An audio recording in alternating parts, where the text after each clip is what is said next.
words of our Lord Sri Aurobindo.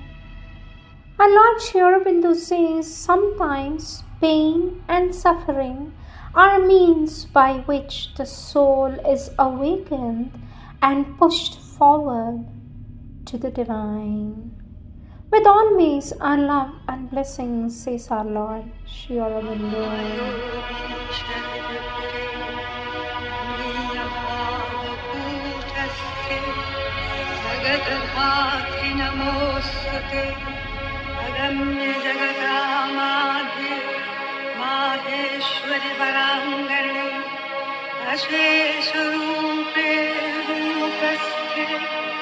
जगद्धात्री नमोस्तुते त्वमेव सर्वं सर्वस्ते जगद्धात्री नमोस्तुते त्वमेव सर्वं सर्वस्ते नमोस्तुते.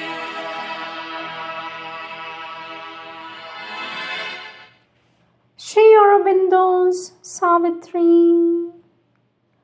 Book 3, The Book of the Divine Mother, Canto 3, The House of the Spirit and the New Creation, page 369, last line.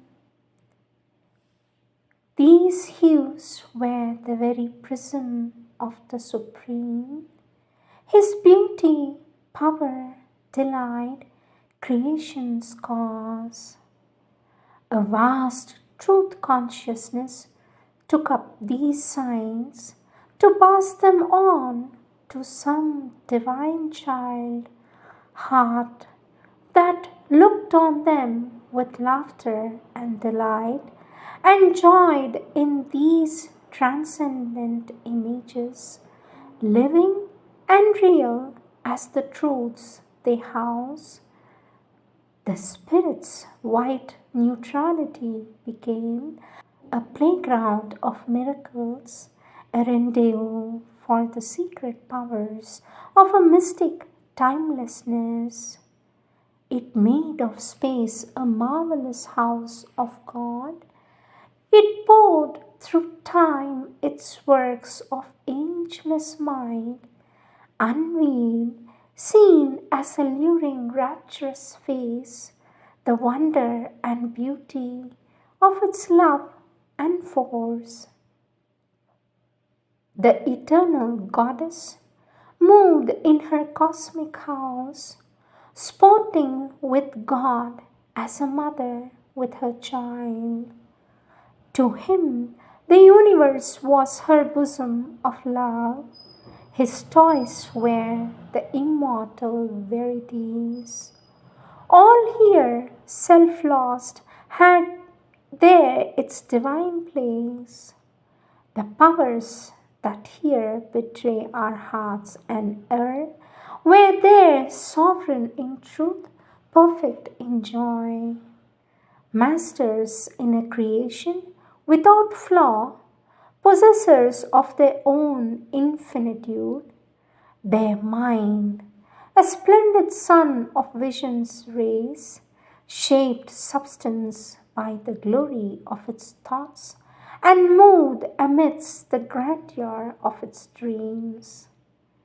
Imagination's great ensorceling rod summoned the unknown and gave to it a home, outspread luxuriantly in golden air, truth's iris-colored wings of fantasy, or sang to the intuitive heart of joy, wonders, dream notes that bring the real close.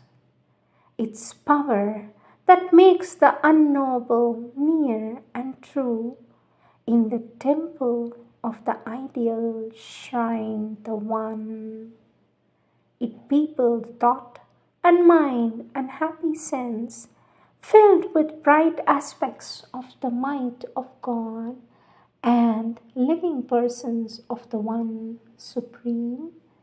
The speech that voices the ineffable, the ray revealing unseen presences, the virgin forms through which the formless shines, the word that ushers divine experience, and the ideas that crowd the infinite.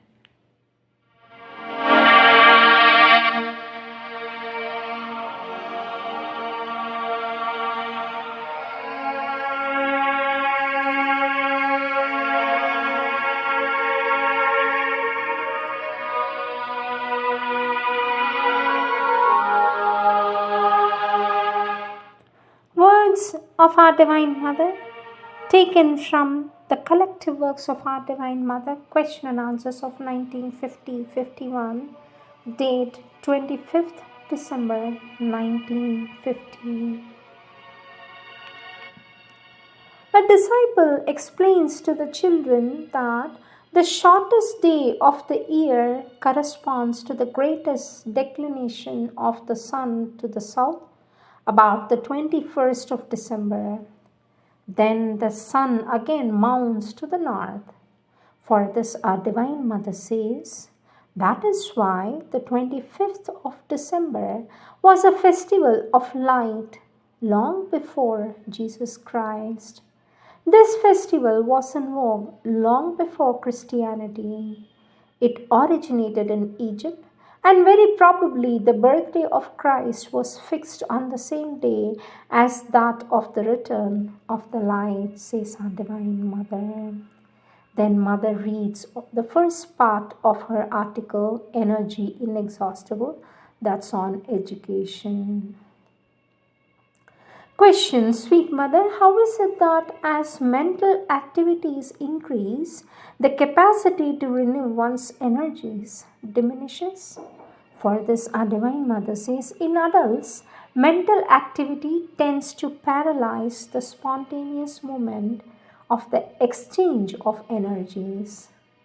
Till he is 14, every child, apart from a few rare exceptions, is a little animal. He renews his energy spontaneously like an animal by means of the same activities and exchanges. But the mind introduces a disequilibrium in the being.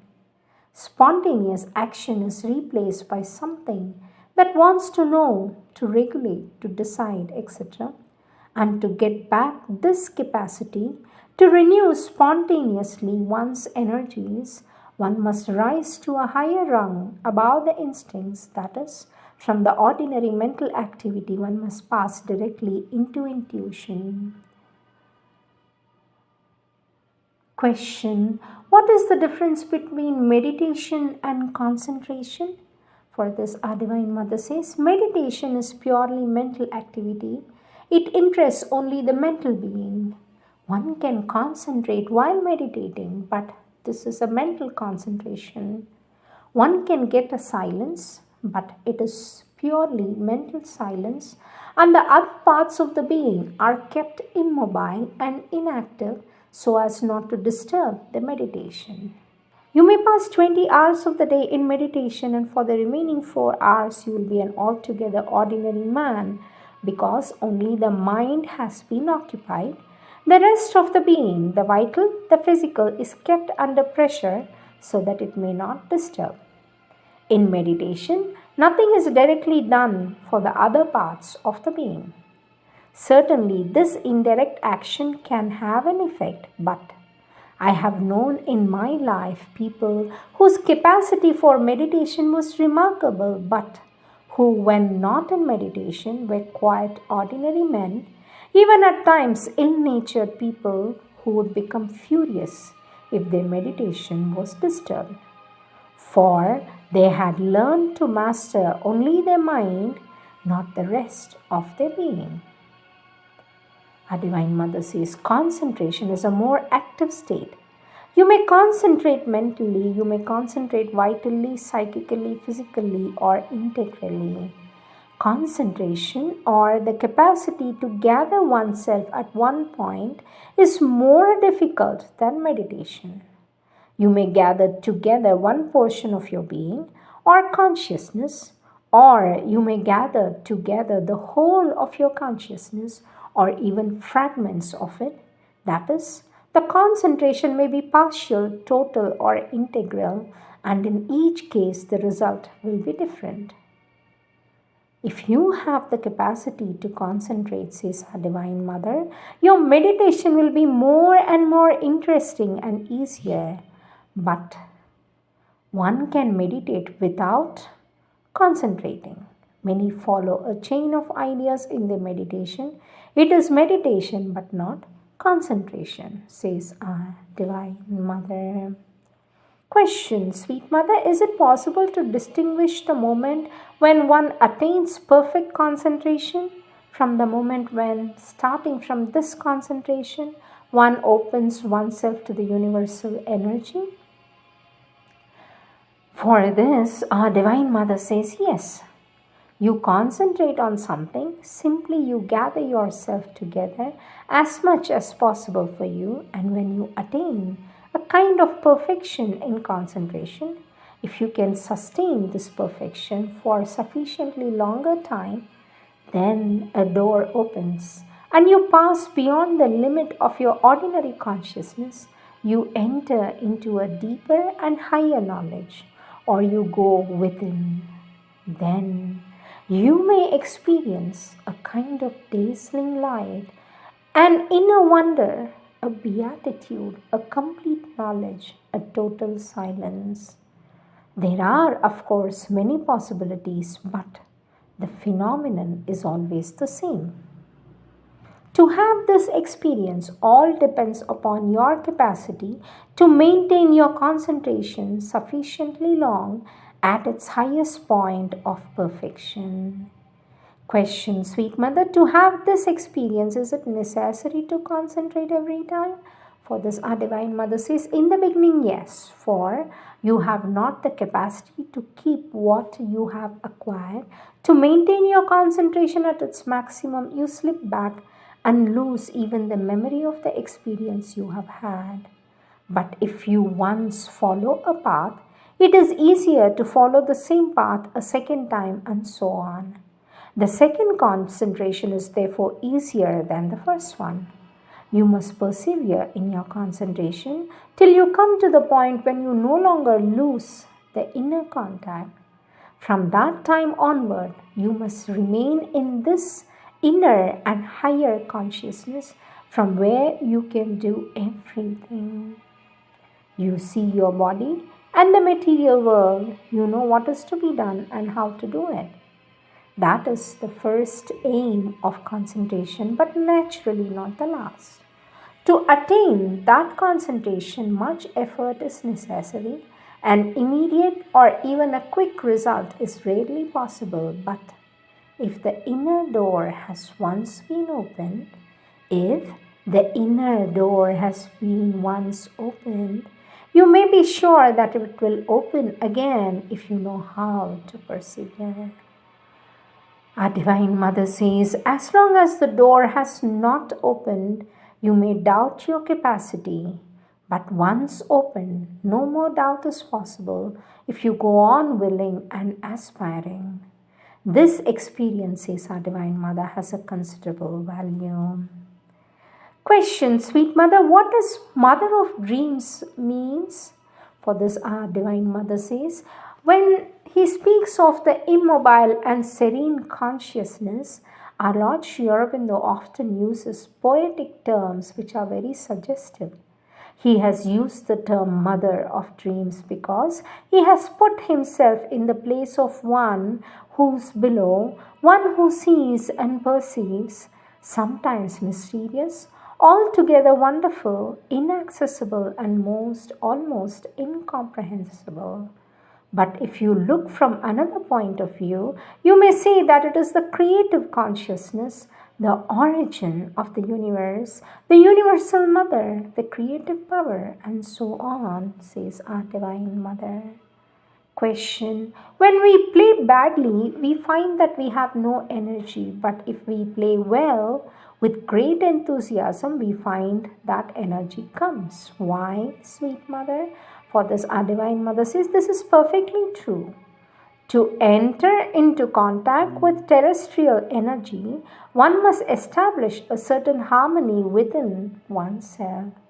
If you know the game well, if you know how to make the moves, and if you take an enthusiastic interest, if you have a sort of ambition, quite childish perhaps, a desire to win, then as you go on succeeding, you feel a kind of inner joy, not perhaps very profound, but creating the harmony necessary for the interchange of energy. On the other hand, those who do not know how to accept defeat, who get angry, bad tempered when things do not go according to their wish, lose their energy more and more. Our Divine Mother says also, if you slip into depression, you cut every source of energy from above, from below, from everywhere. That is the best way of falling into inertia. You must absolutely refuse to be depressed. Depression, says our Divine Mother, is always the sign of an acute egoism. When you feel that it is coming near, tell yourself, I am in a state of egoistic illness. I must cure myself to it. I must cure myself of it, says our Divine Mother. Next, words of our Lord Sri Aurobindo taken from the compilations of our Divine Mother's works and the works of our Lord book, The Mother, Her Miraculous Touch. In this, our Lord Sri Aurobindo says, we are living in an exceptional time, at an exceptional turning point of the world's history. We are more or less consciously waiting for a new reign of justice, of beauty, of harmonious goodwill and fraternity. Only a new spiritual influx, creating in man a new consciousness, can overcome the enormous mass of difficulties bearing the way. The way to supermanhood lies in the unfolding of the ever perfect Spirit. All would change, all would become easy if man could once consent to be spiritualized. This is Sri Aurobindo's teaching and method of practice. The one aim of his integral yoga is an inner self-development by which each one who follows it can in time discover the one self in all and evolve a higher consciousness than the mental, spiritual and supramental consciousness which will transform and divinize human nature.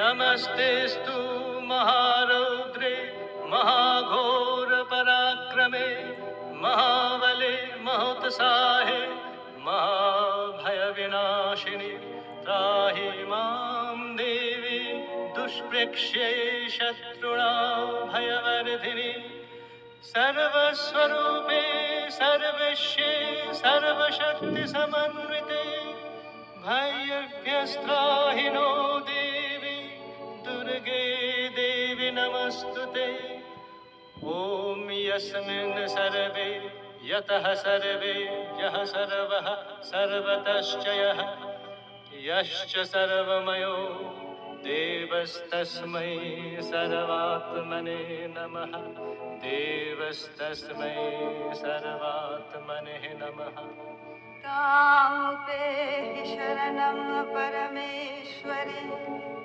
तामुपे शरणं परमेश्वरि तामुपे शरणं परमेश्वरि सर्वरूपमयी मीरा सर्वं मीरामयं जगत् ॐ गुरुभ्यो नमः ॐ देवेभ्यो नमः ॐ मीरा श्री मीरायै नमः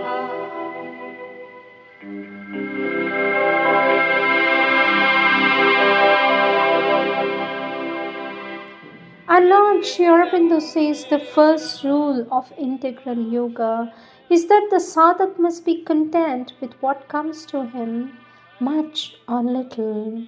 If things are there, he must be able to use them without attachment or desire. If they are not, he must be indifferent to their absence. All is thine, O Lord. It is thou who places all things at our disposal. But how blind we are when we imagine that we can be owners of any one of these, says our Lord Sri Aurobindo. Love, love to my very dear child, all the joy, all the light, all the peace of the divine love, also my loving blessings.